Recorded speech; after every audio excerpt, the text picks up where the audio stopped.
Appel au vivant. Podcast de Maa Fayek.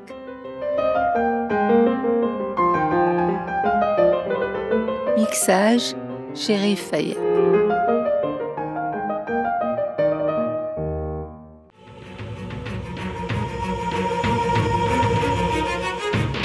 Tant qu'il y aura des femmes. Aujourd'hui, la virginité dans le monde arabe. Sylvie Coffy.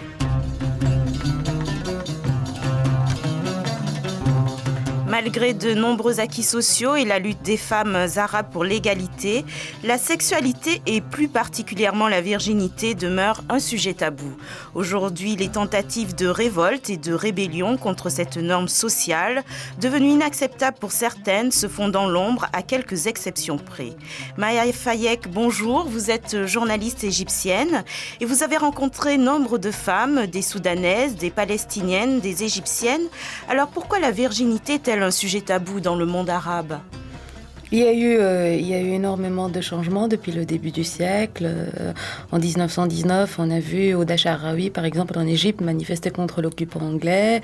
Avec la venue de Nasser au lendemain de la Révolution, il y a eu également d'autres acquis sociaux par rapport à la femme arabe, notamment des salaires égaux pour des travaux égaux. On a vu beaucoup plus de femmes au Parlement égyptien. Et puis en Tunisie, par exemple, pour le cas de la Tunisie, Ben Ali a autorisé ou légaliser l'avortement. Cela dit, comme c'est des sociétés qui demeurent profondément patriarcales, comme la virginité de la femme, tout l'honneur d'une famille dépend de la virginité de la femme, ça reste un sujet profondément tabou. Et puis, c'est des sociétés qui n'ont pas été éduquées ou qui n'ont pas évolué dans l'esprit critique. Donc, on imagine mal des femmes se révolter contre la loi des hommes, puisque la loi se fait essentiellement par les mâles dans ces pays. Alors, Maa Fayek, vous venez de l'évoquer, il est important de rappeler les droits qu'ont obtenus les femmes depuis les années 50. À travail égal, salaire égal, depuis l'époque de Nasser, l'Égyptienne a obtenu un certain nombre de droits. L'avortement est légal, les méthodes contraceptives sont pratiquées dans nombre de pays arabes, en Tunisie, en Irak par exemple. Peut-on affirmer, Maa Fayek, que dans quasiment tous les pays arabes, il y a des avancées en matière d'éducation sexuelle ? Alors en matière d'éducation sexuelle, moi j'ai 34 ans, je me souviens que quand j'étais au bac, il y avait quasiment pas d'éducation sexuelle dans les lycées. On se passait les informations les unes les autres et c'était souvent de fausses informations. Sinon par exemple, je me souviens qu'au bac, pour nous éduquer à la sexualité, on nous enseignait comment les cafards se mariaient ou les mouches se mariaient. Donc c'était un peu ridicule. Maintenant, il est vrai qu'il y a quelques tentatives dans certaines écoles privées.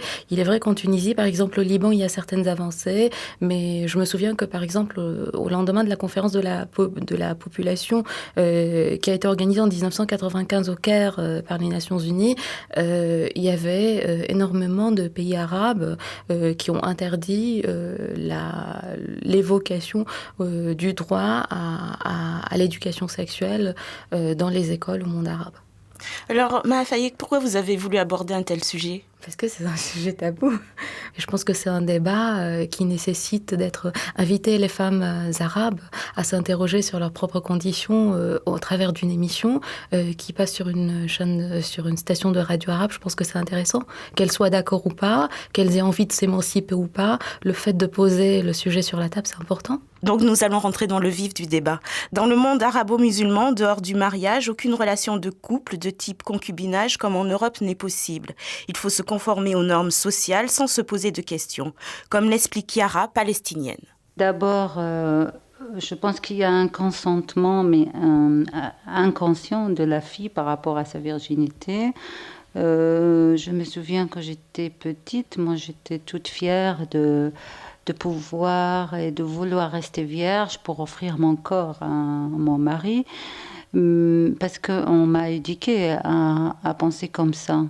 Je pense que beaucoup de filles pensent ou sont d'accord sur cette pratique, mais c'est un peu dangereux de dire que nous sommes d'accord sur cette pratique parce que On nous a appris à garder le corps pour son mari et à être dominé par le mari. Mais j'en suis pas sûre qu'on est convaincu 100% si on nous laisse la liberté de faire ce qu'on a envie de faire, surtout à l'âge de l'adolescence où le corps commence à grandir et à vouloir...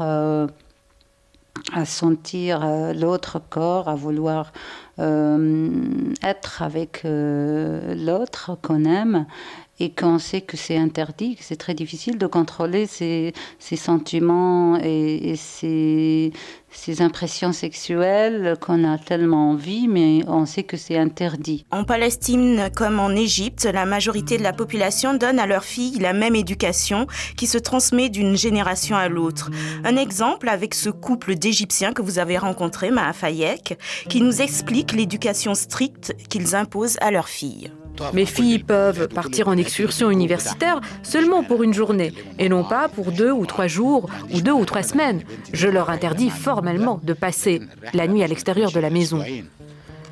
Je dois surtout connaître le groupe fréquenté par mes filles et donner mon accord sur telle ou telle fréquentation. Telles sont les limites de la liberté que nous donnons à nos enfants. C'est comme cela que nous les éduquons. D'ailleurs, elles sont toujours en liberté surveillée. اللي احنا بنتبعه في تربية البنات لكن حرية تحت الرعاية وتحت الرقابة.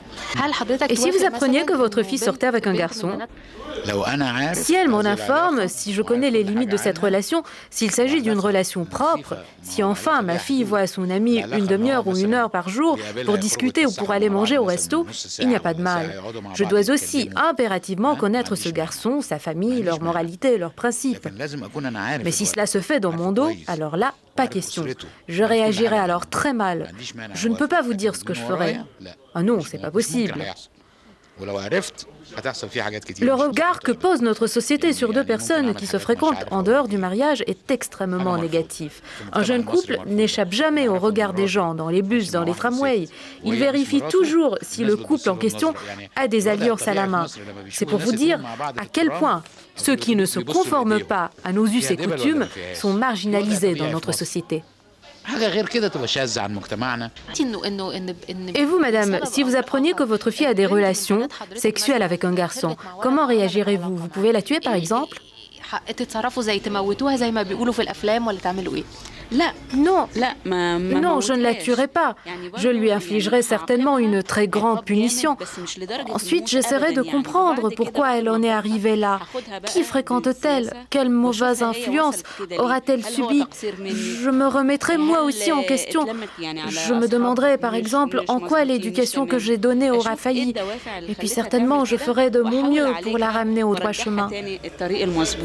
Maha Fayek, que se passe-t-il si une jeune fille flirte? Si une jeune fille flirte, on peut fermer les yeux. Ça dépend des milieux socioculturels. Ça peut changer d'un milieu socioculturel à l'autre.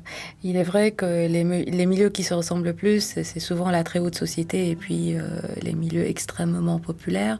C'est là où il y a parfois des règles rigides, mais aussi des travers sociaux assez importants. Donc ça dépend d'un milieu socioculturel à l'autre. Et si elle a des relations sexuelles en dehors du mariage, ça peut être terrible? Les relations sexuelles en dehors du mariage, c'est vraiment dangereux. Si ça se connaît, si ça se révèle au grand public, c'est dangereux. La fille est perdue. On peut la tuer pour cela? Ça dépend dans les villages. Moi, par exemple, je viens d'Égypte, donc en Haute-Égypte, effectivement, les filles sont tuées. Dans certains lieux, dans certaines régions où des règles rigides continuent de subsister au monde arabe, ça peut aussi se faire. Maintenant, si c'est dans la ville, on a recours à d'autres pratiques. Alors, qu'en est-il du sort des femmes qui ne sont plus vierges? Maha Fayek, vous avez posé la question à Marcel, l'épouse du couple égyptien. Plusieurs cas de femmes ayant eu recours à la chirurgie pour se refaire une virginité avant le mariage ont été constatés dans votre pays. Non, pas du tout. J'ai rarement entendu parler de cela, même jamais. Dans tous les milieux que je fréquente, qu'ils soient riches ou pauvres, il n'y a jamais eu d'incident de ce genre. Si ce couple se refuse obstinément à admettre certaines réalités, d'autres personnes issues également de la classe moyenne tentent d'analyser ce problème avec plus de lucidité. Féministe engagée depuis les années 60, Nawal El-Sadawi est également gynécologue. Maha Fayek, vous lui avez demandé si en tant que médecin, elle avait recours à ce type de pratique. Les filles qui se reconstituent une virginité sont certainement hypocrites, mais elles sont aussi pragmatiques car la société exige d'elles qu'elles arrivent vierges au mariage. Que voulez-vous? C'est la loi du plus fort qui prime. Moi, je refuse cependant de refaire des virginités artificielles. Et quand ces femmes viennent me voir, je les oriente toujours vers d'autres médecins. Je leur explique toujours ma position et je leur conseille de lire mes bouquins. J'ai toujours combattu ce genre de pratique et je pense qu'une virginité artificielle peut fondamentalement changer la personnalité d'une femme.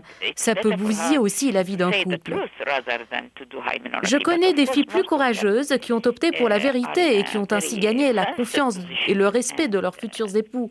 Certes, les cas ne sont pas nombreux, mais je demeure partisane du vrai. Le conseil que je donne aux femmes qui viennent me solliciter est le suivant. Si les hommes vous laissent tomber parce que vous avez dit la vérité, eh bien, il ne faut pas les regretter, car ces êtres n'accepteront jamais de voir les choses telles qu'elles sont. En tout cas, ils ne respecteront jamais aucune vérité, surtout la vôtre. Est-ce une pratique courante de reconstituer un hymen? Ah oui, tout à fait. Je peux dire même que c'est très fréquent. Ça se passe de plusieurs façons. Dans les endroits retranchés, dans les villages, on a recours à certaines pratiques. Je sais qu'en Égypte, par exemple, parfois on a recours à des membranes de pigeons pour refaire reconstituer des virginités. Et puis dans la ville, ce sont souvent des médecins qui pratiquent cela clandestinement. Et le tarif d'une reconstitution de virginité varie encore d'un milieu socioculturel à l'autre. L'important étant de ne pas faire savoir que telle ou telle personne a perdu sa virginité. À partir du moment où tout est reconstitué, tout redevient comme avant et on vit avec le mensonge et on vit avec les travers sociaux et la vie continue. Voilà. Alors en général, qui opère? Là, vous avez évoqué, il y a des médecins, il y a aussi... Il y a des sages-femmes traditionnelles qui se sont auto-formées. Dans le monde arabe, on appelle ça les dayas. Et puis, il y a des médecins privés. Il doit y avoir des risques d'hygiène tout de même. Dans les villages, évidemment, bien sûr. Quand c'est des sages-femmes qui n'ont pas été formées, qui se livrent à leur propre pratique, certainement, il devrait y avoir des problèmes d'hygiène, mais ça ne compte pas. L'important est que la virginité soit refaite, c'est tout. Et est-ce qu'il y a des risques de dénonciation? Absolument. Alors là, je sais que par exemple, il y a des gens, des grandes familles de la haute société qui ont recours justement à des sages-femmes traditionnelles dans des cas de reconstitution de virginité parce qu'elles peuvent mieux les maîtriser. On leur donne de l'argent et on les fait disparaître en fait dans la nature.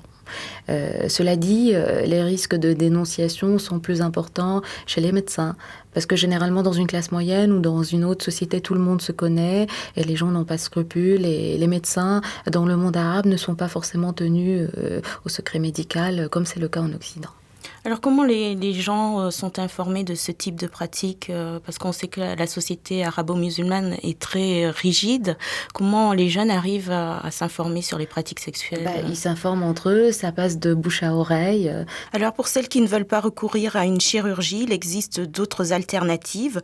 Retrouvons Yara qui nous explique comment les femmes arrivent à pratiquer une sexualité différente. Dans mon enfance, je ne me souviens pas d'avoir su qu'il y a d'autres pratiques alternatives à la virginité. Mais plus tard, j'ai lu dans une revue palestinienne sur les conditions des femmes, qui traite les conditions des femmes, et qui a fait une enquête sur les femmes qui pratiquent la sodomie pour garder leur virginité. Et apparemment, il y en avait pas mal. Moi, j'en ai connu une jeune fille qui est issue d'une famille très pratiquante. Sa mère est soufie, son père est très rigide. Et je sais qu'elle pratiquait la sodomie avec son copain pour se protéger. Si jamais elle se marie, elle restera vierge. Le départ de Yara vers l'Occident lui a permis de choisir sa propre sexualité. Écoutons-la. C'est-à-dire en Palestine, je n'ai jamais pu aller contre la société palestinienne. Je peux pas dire que j'avais peur, mais j'étais un peu hésitante entre le fait qu'il faut garder son corps pour son mari et ma demande très forte sexuelle qui me pousse à vraiment sortir avec mon copain et coucher avec lui. Si je comprends bien, si vous étiez resté en Palestine, vous auriez pu jamais franchir ce pas ? Je pense que oui, parce que j'étais toujours différente de ma société. Même là-bas, j'ai commencé à penser que c'était plus possible de vraiment me priver d'une vie sexuelle qui peut être épanouissante pour une fille ou pour un jeune homme, et que c'était complètement absurde de garder sa virginité toute sa vie. Maintenant, quand je regarde toutes ces vieilles filles à Bethléem qui n'ont pas pu se marier et que je sais qu'elles n'ont pas été touchées par un homme toute leur vie, je trouve ça absurde et inacceptable.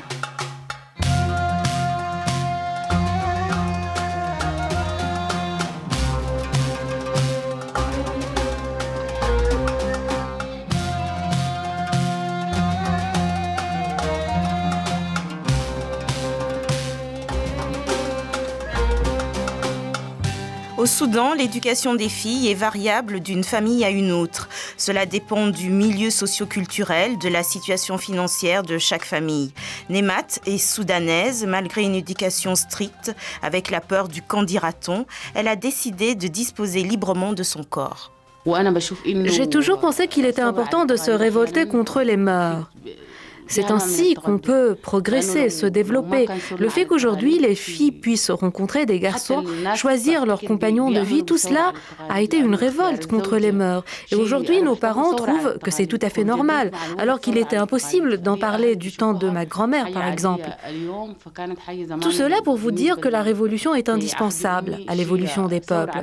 Moi, quand j'ai eu envie de changer les choses, je les ai changées conformément à mes propres souhaits et à mes propres désirs. Je vais être plus directe. Étiez-vous vierge avant le mariage ? Non. Non, non. Quand vous êtes-vous débarrassé de votre virginité ? À 21 ans, 22 ans par là. Comment peut-on assumer ce genre de situation dans une société où le poids des traditions pèse très lourd ? Pour vous plus particulièrement, comment s'est opéré ce passage, ce changement ?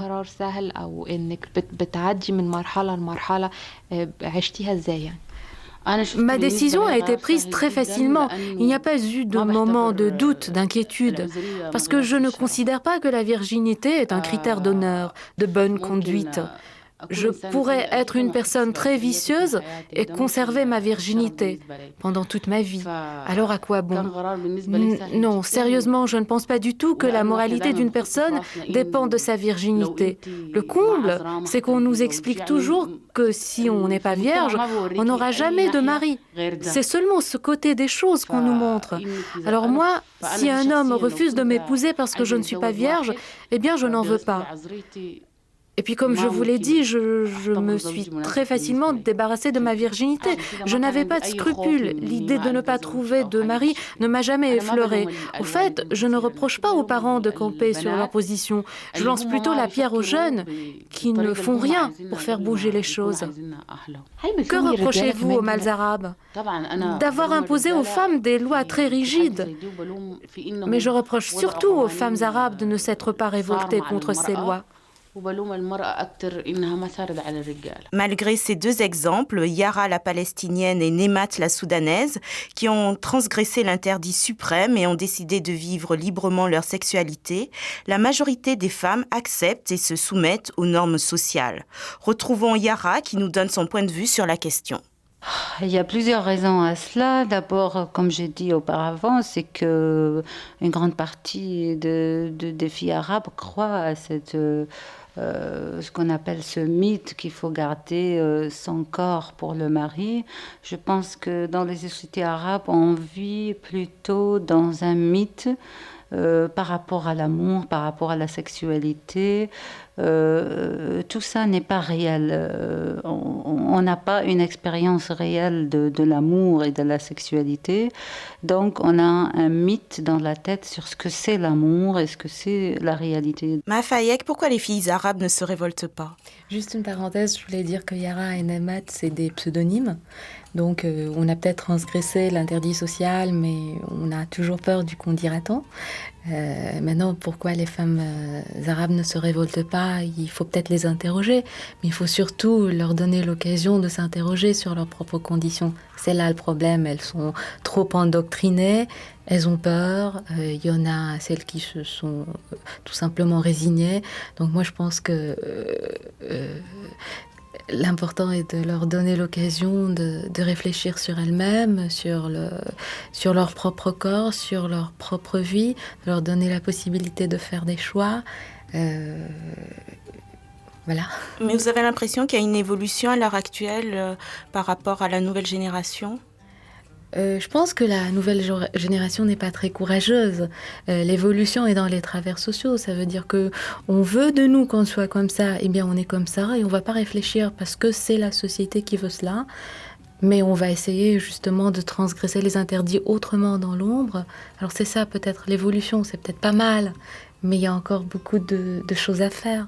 Mais finalement, pourquoi les filles tiennent-elles autant à rester vierges? C'est une fierté, c'est la fierté de la famille. C'est une société patriarcale parce que c'est les mâles qui font la loi et parce que quand on vous dit, c'est un peu comme par exemple quand une fille en Occident s'habille très court.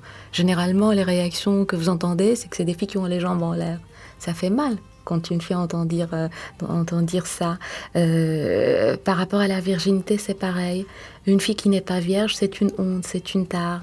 Et comme quand vous savez que depuis votre naissance jusqu'à votre mort, on va vous dire que si la condition sine qua non du respect d'une fille, c'est qu'elle soit vierge, c'est qu'elle se tienne bien en société, évidemment, elle aura toujours peur de se révolter. Peut-être qu'elle n'en aura pas envie, parce que c'est aussi de l'endoctrinement. En fait, je me répète un peu, mais c'est peut-être aussi cela, quoi.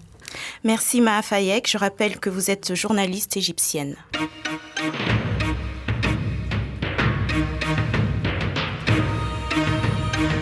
Réalisation Jean-Pierre Pellon, à la technique Laurence Alanic, producteur délégué Sylvie Coffy. C'était une émission du Service Magazine de Radio France Internationale.